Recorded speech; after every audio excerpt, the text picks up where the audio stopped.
ఆ మృత్యుంజయుడు ఈ విధంగా అంటున్నాడు, నాయనా మృకండా, నీ భక్తికి మెచ్చాను, నీ కోరిక ఏమిటో తెలియచేయనాయా అని అడిగాడు. ఆ మాటలకు కన్నులు విప్పాడు మృకండ మునీంద్రుడు. స్వామివారిని కన్నులారా దర్శించాడు. నా జన్మ ధన్యమైంది స్వామి పరమేశ్వర. వేలాది ఏండ్లు తలక్రిందులుగా తపమాచరించినా కూడా నీ యొక్క దర్శనం అనేది దుర్లభమే. ఎంత దయామయుడవయ్యా, ఈ భక్తుని కోసం నీ దర్శన భాగ్యాన్ని కలగజేశావా అని చెప్పి ఆ మృకండ మునీంద్రుల వారు ఎంతో భక్తి పూర్వకంగా ప్రార్థించాడు. శంకరాశ్రిత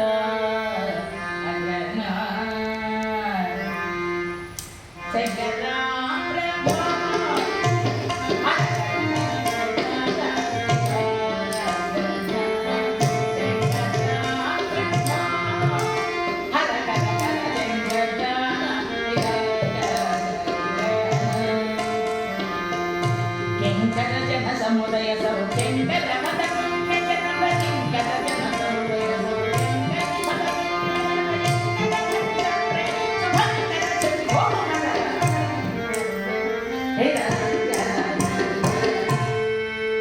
మహానుభావుల వారిని చక్కగా ఎప్పుడైతే ప్రార్థించాడో పరమేశ్వరుల వారు నాయనా నీ భక్తికి మెచ్చాను, నీ కోరిక ఏమిటో తెలియచేయండి స్వామి. నాకు పుత్ర సంతానం లేదని తాపత్రయంతో తపస్సు చేశానయ్యా, నన్ను కరుణింపవచ్చావా తండ్రి? పుత్ర సంతానం నిమ్మని అడిగాడు మృకండు. ఓహో అయినా మృకండ బుద్ధిమంతుడు, గుణవంతుడు, యోగ్యుడు ఆ స్వామి, అటువంటి పిల్లవాడిని నాకు ఇవ్వండి. పూర్తిగా విను నాయన మృకండ, పూర్తిగా విను. బుద్ధిమంతుడు, యోగ్యుడు, గుణవంతుడు అయినటువంటి కుమారుడు 16 ఏండ్లు మాత్రమే జీవిస్తాడు. అటువంటి వాడు కావాలా? బుద్ధిహీనుడై చాలా ఏండ్లు జీవించేటటువంటి కుమారుడు కావాలా? కోరుకో అన్నాడు. చాలా సందిగ్ధంలో పడ్డాడు మహర్షి. సంతానం ఇస్తానన్నాడు స్వామి, ఇచ్చినట్టు ఇచ్చి ఇంత పెద్ద పరీక్ష పెట్టాడు అని ఆలోచన చేస్తూ ముహూర్తం జ్వలితం వరం నచ్చ ధూమామృతం చిరమన్నారు.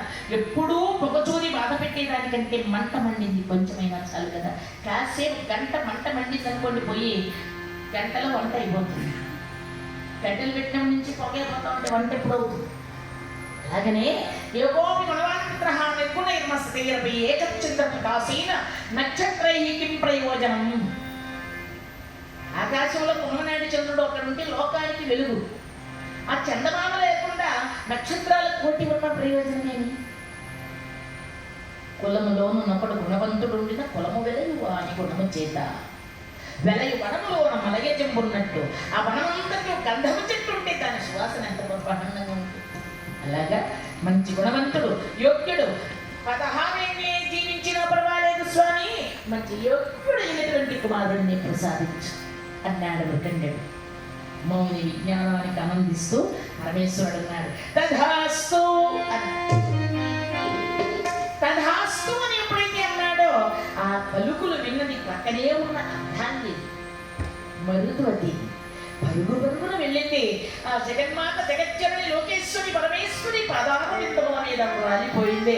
అమ్మా పార్వతి జగన్మాత, అమ్మా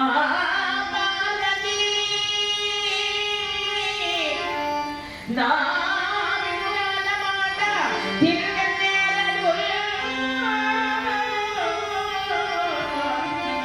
నీవు నా దిక్కురుమ్మ, సాధువుల పాలి కల్పవృక్షమ్మ, కరుణగా ముజగాముల కన్నయ్యమ్మ, కరుణగా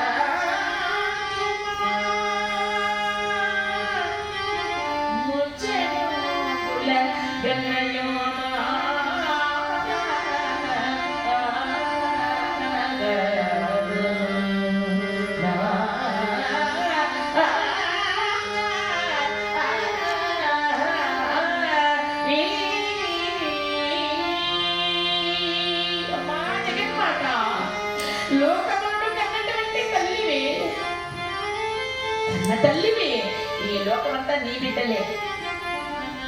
నీ భర్త ఇచ్చిన వరం విన్నావమ్మా? నీ భర్త ఇచ్చినటువంటి వరం విన్నావా? 16 ఏళ్ళు మాత్రమే కడుపున పుట్టినటువంటి కన్న కొడుకు జీవిస్తే, 16 ఏళ్ళు నిండగానే బిడ్డ మరణిస్తే, ఆ తల్లి తండ్రి పడేటటువంటి నరకం, అంతకంటే మరొక నరకం ఇంకోటి అవసరమా వారికి?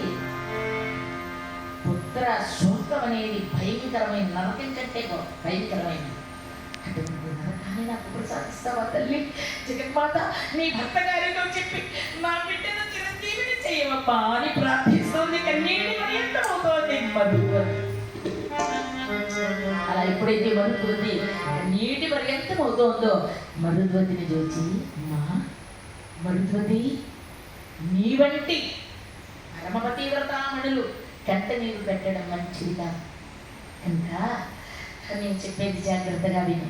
నారు పోసిన వాడు నీరు పోయకుండా మాంతాడా? నీకు సంతానం ఇచ్చింది ఎవరు? పరమేశ్వరుడు. ఆయన పదాల విందమును నమ్ముకుని జీవిస్తే ఆయనే నీ బిడ్డను కాపాడతాడు తల్లి అని చెప్పి ఓదార్చి అక్కడి నుంచి పార్వతీ పరమేశ్వరులు అంతర్ధానమైన